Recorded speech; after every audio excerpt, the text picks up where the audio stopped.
Hello મિત્રો, જય શ્રી કૃષ્ણ, જય સ્વામિનારાયણ.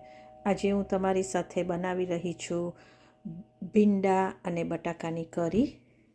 તમે હવે સ્ટાર્ટ કરી રહી છું. તમે જોઈ શકો છો કે આ જે મેં ભીંડા કટ કર્યા છે એ કેવી રીતે કરેલા છે, કેવી સાઇઝ પ્રમાણે કરેલા છે. કંઈ આવી રીતે કરવાથી એ આ બાજુથી પણ એનો મસાલો જઈ શકે છે અને અહીંથી પણ એનો મસાલો જાય. એટલે મેં આવી રીતે ભીંડા કટ કર્યા છે. હવે આ બધા ભીંડાને આપણે અહીંયા મોટા એક બાઉલમાં લઈ લઈશું.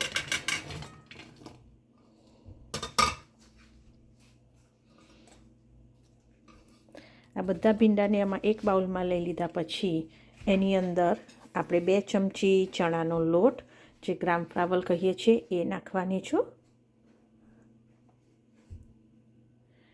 એની અંદર મફરીના બિયા એટલે સિંગદાણા તમે કહી શકો છો, તે શેકેલા છે ને એનો થોડો ભૂક્કો કરી અને એ નાખી રહી છું એની અંદર. હવે એની અંદર આપણે ધાણા જીરું, હળદર, 1 ચમચી હળદર, 2 ચમચી ધાણા જીરું અને 1 ચમચી અંદર આપણે મરચું નાખી રહી છું. મરચું તમારા સ્વાદ પ્રમાણે નાખવાનું છે.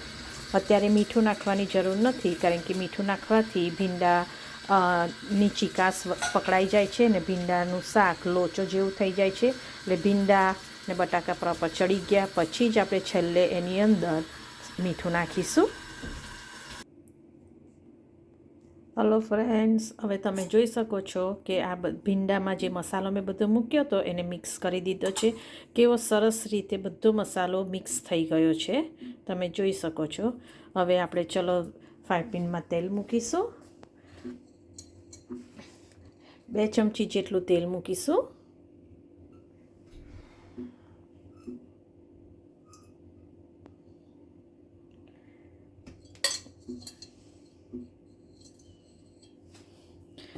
તમે જોઈ શકો છો કે આટલું જ તેલ છે, કારણ કે બહુ તેલ મૂકવાની જરૂર નથી, આમાં બહુ તેલ જોઈતું નથી. હવે ગેસ ઓન કરીશું. ત્યાં સુધી આપણે એમાં લીલું લસણ એડ કરવાનું છે. આ લીલું લસણની જે 4 કળી છે એ મેં સમારીને અહીંયા રેડી રાખી છે, તે આપણે એમાં એડ કરીશું. તેલ ગરમ થાય ત્યાં સુધી આપણે બધા મસાલાને અહીંયા રેડી કરી દઈશું. ચલો ફ્રેન્ડ્સ, હવે આપણું આ તેલ ગરમ થઈ ગયું છે. એની અંદર હું હવે 2 ચમચી નાની રાઈ નાખી રહી છું. તમે જોઈ શકો છો કે રાઈ કેવી તરત જ ઉપર ફૂટીને આવી ચૂકી છે. હવે એની અંદર હું 2 ચમચી આ જીરું નાખી રહી છું. મારી ચમચીની સાઇઝ નાની છે મિત્રો, તો તમે જોઈ શકો છો કે તમારી 1 ટેબલ સ્પૂન પણ નાખી શકો છો. હવે એની અંદર હું આ હિંગ નાખી રહી છું.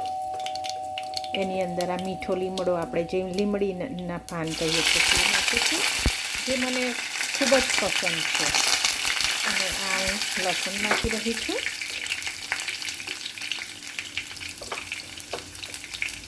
લસણ નાખ્યા પછી એને થોડીક વાર સાતળવા દેવાની છું કે લસણનો કલર થોડો ગુલાબી જેવો થઈ જાય. ગેસની ફ્લેમ ધીમી કરી દઈશું.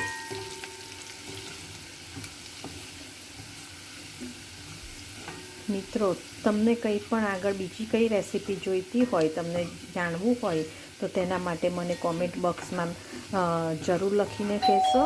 અને મારી ચેનલને સબસ્ક્રાઈબ કરવાનું ભૂલશો નહીં મિત્રો. હું એક નાના કિચનમાંથી જ હું બતાવી રહી છું. આ મારું નાનું લક્કડિયું છે, જે આપણે ડેલી યુઝ કરી રહીએ છીએ, તે જ છે. મારી પાસે હું કંઈ પણ મોટું ફિલ્મ ઇન્ડસ્ટ્રીવાળા કે પોશ પીપલ જેવું, રીચ પીપલો જેવું કંઈ મારી કિચનમાં હું નથી મૂકી રહી. આ નોર્મલ આપણે જે ખાવા બનાવીએ છીએ તેવી જ રીતે આ લક્કડિયું કહીએ છીએ, મસાલા છે. અને હવે એની અંદર આપણે બધા ભીંડા, જે આ મસાલો રેડી કરીને રાખ્યા હતા, તે બધા ભીંડા આપણે આમાં એડ કરી દઈશું. જો મિત્રો, મેં બધું સરસ મિક્સ કરી દીધું છે. આમાં તેલનું પ્રમાણ પણ માપનું જ છે, વધારે પડતું તેલ નથી, કારણ કે વધારે પડતું તેલ એ હાર્ટ માટે સારું નથી. હા, અમુક શાકમાં તેલ જરાક આગળ પડતું હોય તો તમને ટેસ્ટ પણ આવે છે, પણ બને ત્યાં સુધી ઓછું તેલ ખાવાથી હાર્ટ માટે ખૂબ જ સારું રહે છે, હેલ્થ માટે. આ હવે મેં બધું મિક્સ કરી દીધું છે, આમાં મીઠું હજુ એડ નથી કર્યું. હવે અને 5 મિનિટ માટે આપણે લીડ બંધ કરી દઈએ અને પછી એનું લીડ ઓપન જ રાખવાનું છે, જેથી ચીકાશ થાય નહીં. એટલે હવે 5 મિનિટ સુધી આપણે એને બંધ રાખી અને થોડી ધીમા તાપે કૂક થવા દઈશું.